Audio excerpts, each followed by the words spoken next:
And for more on that story, Bénédicte Paviot joins us now from London. Hi, Bénédicte. This is a historic first, then, for the British royal family. The Queen's been present at this annual event for decades. Tell us more about her sitting this one out. Yes, this is a very different Queen's speech that we're going to see, because the Queen will not deliver it. It will be her heir to the throne, her eldest son, Prince Charles, the Prince of Wales, who will read out this speech. Of course, it is written by the government of the day, so Boris Johnson's government. This will take place at 11:30 local time.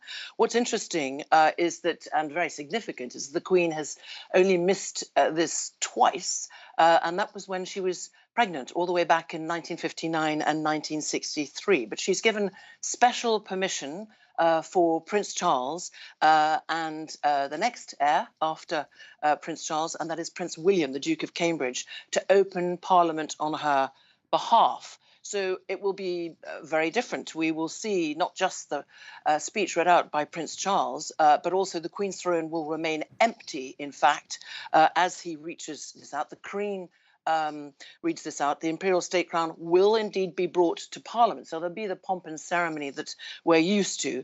And it is because of mobility problems and ongoing health problems that we haven't had any detail on that this is going to happen. She will no doubt watch it, and I'm sure will have things to say to her son and grandson about how they've done afterwards. Now, this is also an important moment for Boris Johnson's Conservative Party, emerging a little bruised after local elections last week. What do you think is going to be the priority for them here? I think we can actually say that this is a potential reset, or certainly the way Boris Johnson will attempt to do it. You're quite right. Those local elections which we reported on across the whole of the UK, so not just here in England, but also in Scotland, Wales, and we've seen the big result in Northern Ireland with the Sinn Féin historic win there, the first time a nationalist party does that. You've got 500 seats that the Tories have lost. So this is far from the triumphant victory that Boris Johnson led his party to back in 2019.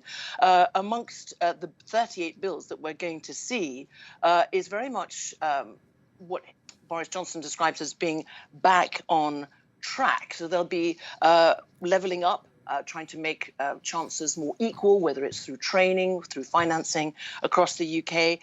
7 bills, I understand, that will deliver what the government calls the benefits of Brexit. There'll be changes to planning rules.